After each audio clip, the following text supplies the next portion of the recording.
Hi everyone, I'm Ben, and this is the Board Game Blueprint.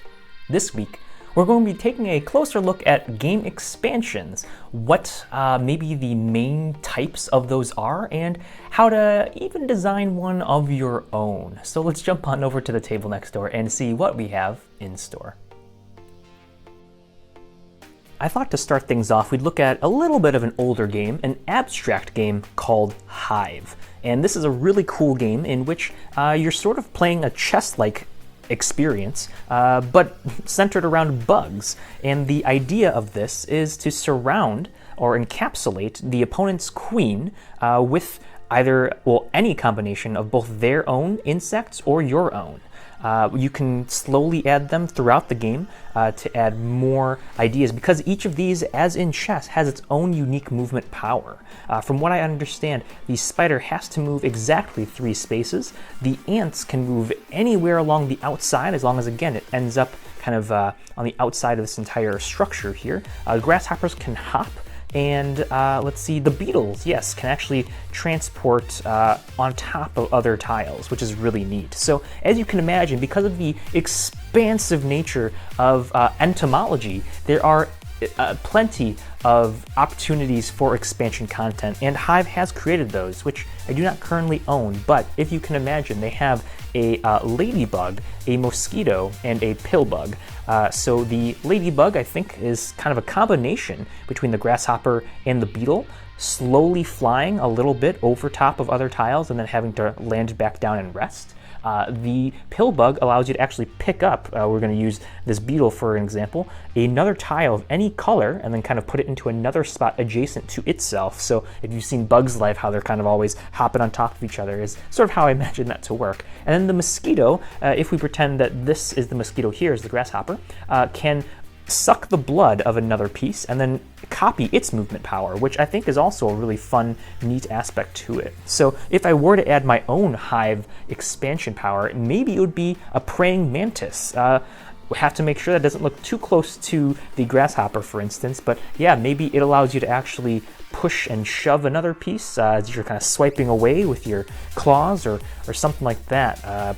Off the top of my head, there you have it. So Hive is able to draw a little bit of expansion experience or inspiration from the source material that it's pretty much crafted by. And that's kind of the first category of expansions, is maybe adding more content that is similar to the base game and therefore easy enough or familiar enough that players can jump on in right away.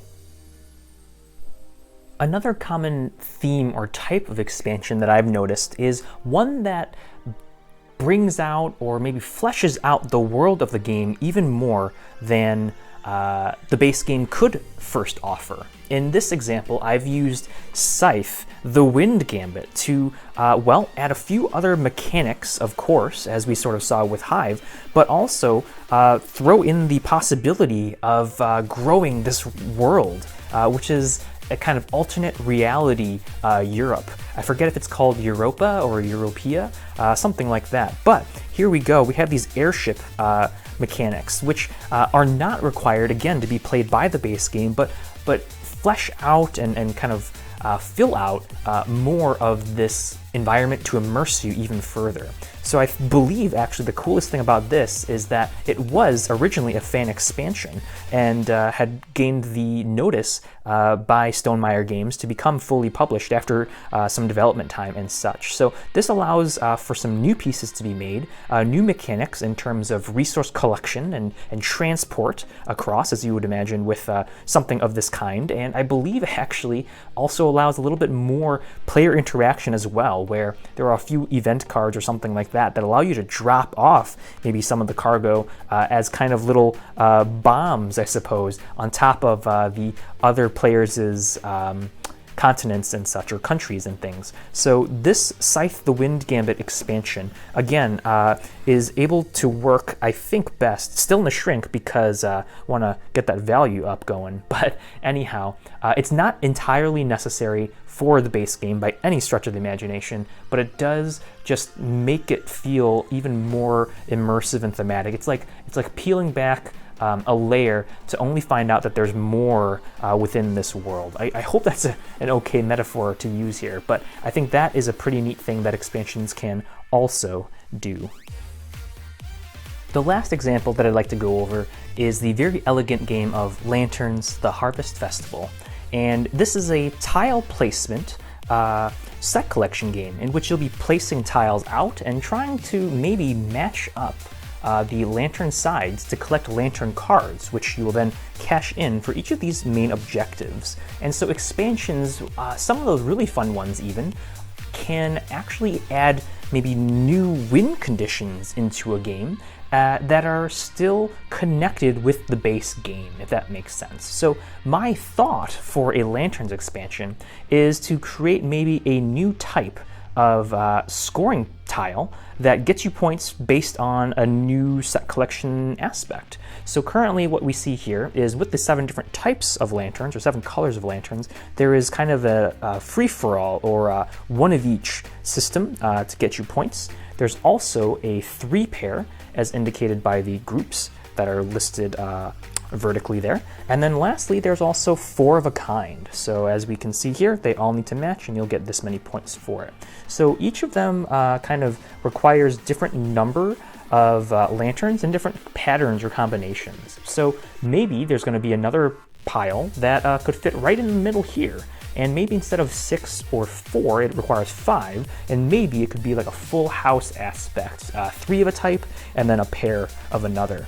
But another cool thing about lanterns is that when you're matching these tiles and you place one that has a square shape, I believe it's called a shrine, next to another, or really any tile that matches the adjacent sides of lantern, you'll acquire a wooden token, a favor token, as I recall, and these can be used to kind of swap things out that you currently have in terms of your lantern cards or some such. And a thought that I had is, hey, maybe those resources could also be tied in with this imaginary expansion idea to, again, bring everything back together, kind of folding in on itself, and therefore integrate and tie seamlessly into the base game experience. I've gotten, in a recent thread that I posted online, a lot of feedback about how, you know, some expansions are great and they add some really fun elements, but when they become too much of a hurdle to teach new players, then there's kind of, it doesn't feel great necessarily as an expansion, again, to enhance the base experience. And maybe ways to, again, fold these things and implement them with the original game can be good for just making it feel less tacked on and more integrated and intuitive. So that's a general thought. I'm sure that there are plenty of reasons why using these favor tokens as part of the scoring condition messes up the math and all that stuff. But that's just a general, quick little idea. Another option might be, because the rule is that you optimize when you can match the same tile, the same lantern colors together, what if you do maybe one that's not the same? I mean, that pretty much gets you in the game one less lantern card. You get whichever one is kind of facing your side of the table. So I don't really know if that's actually going to tie in very well. But perhaps there's a reference card that says which colors are opposites of each other, and then if you kind of are able to, link those up, there could be something that you get instead, some kind of contrast bonus, maybe, or something like that. But there we have, 3 different expansion types, I hope. And I hope, that this can offer you a little bit of insight in terms of what is possible. And naturally, this only scratches the surface of what is for so many other different types of games. Just a little bit thrown together, but I hope it gave you some inspiration or maybe a couple insights into how you can create an expansion of your own for a design that you're currently working on. If you like this video, please give it a thumbs up, hit that subscribe button, and click that bell icon so that you can stay notified of when the next video goes up. As always, I'm Ben. This has been another episode of the Board Game Blueprint, and together, let's build something great.